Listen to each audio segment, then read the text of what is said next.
Hello friends, good evening. இன்றைக்கி வந்துட்டு ஒரு ஹெல்த்தி ரெசிபி பண்ண போகிறேன். சின்ஸ் நான் வந்து டயட்டில் இருக்கேன்ல, ஸோ அதனால் உங்களுக்கும் அதை ஷேர் பண்ணலான்ட்டு. இன்றைக்கி நான் என்ன எடுத்திருக்கேன்னா, சோயா சங்க்ஸ் வந்துட்டு ஒரு 1/2 hour நான் வந்துட்டு ஊற வச்சுட்டு பாயில் பண்ணிகிட்ருக்கேன். 1/4 டீஸ்பூன் சால்ட் மட்டும் ஆட் பண்ணியிருக்கேன். அப்புறம் இது வந்துட்டு பீனட்டு, வேர்க்கடலை, அப்புறமா கொண்டக்கடலை, அதுக்கப்புறமா சோயா பீன்ஸ் இதெல்லாம் வச்சு ஊற வச்சு இப்போ வந்துட்டு நான் 1/4 டீஸ்பூன் போட்டு இதையும் நான் வேக வச்சிட்ருக்கேன். ஸோ இதெல்லாம் நான் வந்துட்டு அதுக்கப்புறம் நான் என்ன பண்ணுறேன்றதை பாருங்கள். நான் உடனே ஒன்று ஒன்றா சொல்கிறேன் உங்களுக்கு. ஸோ இப்போ சோயா சங்க்ஸ் வந்துட்டு நல்லா பாயில் ஆகிடுச்சு. ஸோ நான் என்ன பண்ணேன், நல்லா பிழிஞ்சு சின்ன சின்ன பீஸாக கொஞ்சம் மாட்ரேட் பீஸில் நான் கட் பண்ணி வச்சிட்டேன். இந்த மீன் டைம் நம்மளுக்கு வந்துட்டு வேர்க்கடலை அப்புறம் கொண்டக்கடலை எல்லாமே வெந்துருச்சு. ஸோ அதையும் நம்ம வந்துட்டு இப்போ எல்லாத்தையும் மிக்ஸ் பண்ணி நம்ம வந்துட்டு மசாலா ஆட் பண்ணி நம்ம வந்துட்டு ஒரு ரெசிபி ட்ரை பண்ண போகிறோம். ஸோ இப்போ வந்துட்டு நான் என்ன பண்ண போகிறேன், பேனை வச்சுட்டேன். ஸோ இப்போ நம்ம டயட்டில் இருக்கோம்ல, ஸோ அதனால் கொஞ்சோண்டு பட்டர் எப்போவுமே தேவை. எல்லா ஒரு இன்ஸ்டன்ஸ்லேயும் பட்டர் இருந்தால் நல்லது.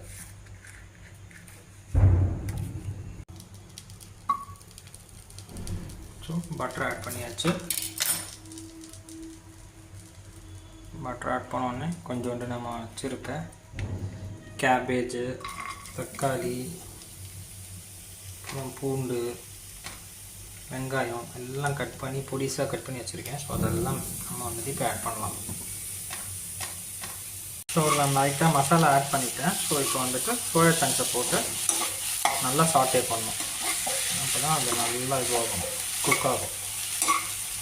இப்போ சோயா சங்க்ஸ் ஓரளவுக்கு ரெடி ஆகிடுச்சு. ஸோ இப்போ நம்ம வந்துட்டு இந்த பீனட்டு, அப்புறம் இந்த சோயாபீன், அப்புறம் இந்த கொண்டக்கடலை இதெல்லாம் வந்து இதையும் நம்ம வேக வச்சுருக்கோம். ஸோ அதையும் இந்த மசாலாவோட ஆட் பண்ணிடலாம். ஆட் பண்ணி இதை மிக்ஸ் பண்ணுவோம்.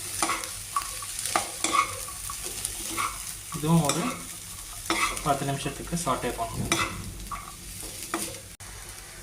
ஸோ நான் கொஞ்சோண்டு சில்லி ஃப்ளேக்ஸ் போட்டு சாட்டே பண்ணிகிட்ருக்கேன். ஸோ ஆல்மோஸ்ட் ரெடி ஆகிடுச்சு. ஸோ இது வந்துட்டு one of the healthiest recipe. ஏன் நான் சொல்கிறேன்னா, இது எல்லாமே ப்ரோட்டீன், ஹை ரிச் ப்ரோட்டீன் தான் இருக்குது. யாராவது டயட் ஃபாலோ பண்ணுறீங்கன்னா இது உங்களுக்கு கண்டிப்பாக ஹெல்ப்ஃபுல்லாக இருக்கும். இந்த டிப்பு கண்டிப்பாக நீங்களும் ட்ரை பண்ணிவிட்டு எப்படி இருக்குன்னு சொல்லுங்கள்.